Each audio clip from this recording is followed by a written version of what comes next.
इंसाफ और जस्टिस की मिसाल जिस तरह से इस्लाम ने कायम की है, दुनिया में किसी और मजहब या धर्म ने नहीं किया। जब हम इस्लामिक हिस्ट्री का मुताला करते हैं तो हमें पता चलता है कि मुसलमानों ने ऐसे ऐसे एग्जाम्पल पेश किए हैं जिसका एक इंसान इमेजिन भी नहीं कर सकता, क्योंकि उन लोगों को नबी करीम सल्लल्लाहु अलैहि वसल्लम ने इस तरह से ट्रेंड किया था जिससे गलती होने का इम्कान भी नहीं था। इंसाफ के ताल्लुक से हदीसों में मौजूद दो वाक़े यहाँ पर मेंशन कर रहे हैं।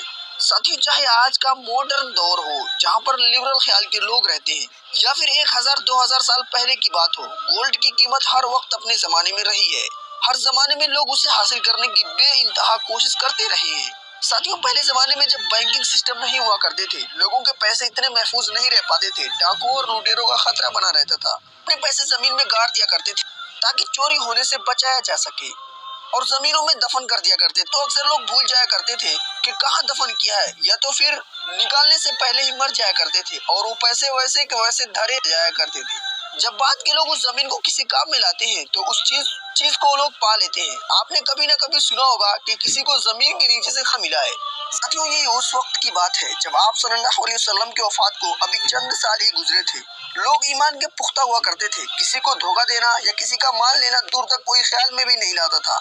उसी दौर में एक सहाबी थे जिन्होंने अपनी जमीन एक दूसरे सहाबी को बेच दी थी। अब जिस सहाबी ने उस जमीन को खरीदी, उनको घर बनवाना था। आपने उस जमीन पर खुदाई का काम शुरू कर दिया। इत्तेफाक से जमीन के अंदर उनको गोल्ड से भरा हुआ एक बर्तन मिला। साथियों, जरा गौर से सुन, चाहते तो सारा का सारा गोल्ड ले लेते और किसी को कोई खबर भी न लगती, लेकिन वो सहाबी थे जो ईमान से भरपूर थे। उन्होंने ये कहा कि ये जमीन खरीदी है, मैंने सोना नहीं खरीदा। लिहाजा वो बर्तन जो गोल्ड से भरा हुआ था वो पहले सहाबी के पास लाए और उनके सामने रख दिया और कहा कि ये आपका है और ये जमीन के अंदर से निकला है। हमने सिर्फ जमीन खरीदी है और ये सोना नहीं खरीदा। अब अगर पहले वाले साहबी चाहते तो वो भी सोना ले लेते, लेकिन वो भी पुख्ता थे ईमान के। उन्होंने कहा हमने जमीन बेच दी और तुमने खरीद ली, अब ये तुम्हारा हो गया और इससे मेरा कोई ताल्लुक ही नहीं है। साथियों, अब बात बढ़ गई, कोई लेने को तैयार ही नहीं था, यहाँ तक कि मामला कोर्ट में गया और काजी के पास पहुंचा।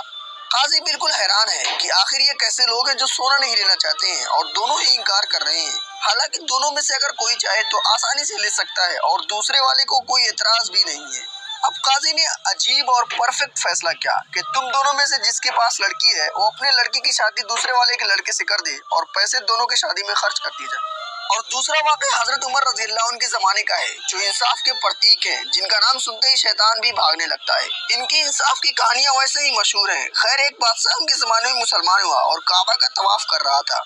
के साथ आम मुसलमान भी तवाफ कर रहे थे। उन्हीं में से किसी के पैर से उसकी लुंगी दब गई और बादशाह को गुस्सा आ गया। उसने उस मुसलमान को चाटा मारा और बहुत तेज मारा। उस मुसलमान ने हजरत उमर रज़ियल्लाहु अन्हु से उसकी शिकायत कर दी। हजरत उमर रज़ियल्लाहु अन्हु ने कहा कि हर मुसलमान यहाँ पर बराबर है, चाहे बादशाह हो या कोई अदना सा मुसलमान हो। अगर तुम चाहो तो अपना हक ले सकते हो। अब बादशाह को बुलवाया गया और उसके सामने दो ऑप्शन रखे गए, या तो पैसे देकर उस मुसलमान से अपनी गलती माफ करवाए या फिर थप्पड़ खाए। अब मुझे रात भर सोचने का मौका चाहिए। जाहिर है दोनों कंडीशन में बादशाह की इज्जत पे आंच आती। उसने रात ही में भाग गया और मदीने से बाहर निकल गया और फिर कभी न लौटा। साथियों, इस तरह के वाकयात से इस्लामी तारीख भरी हुई है।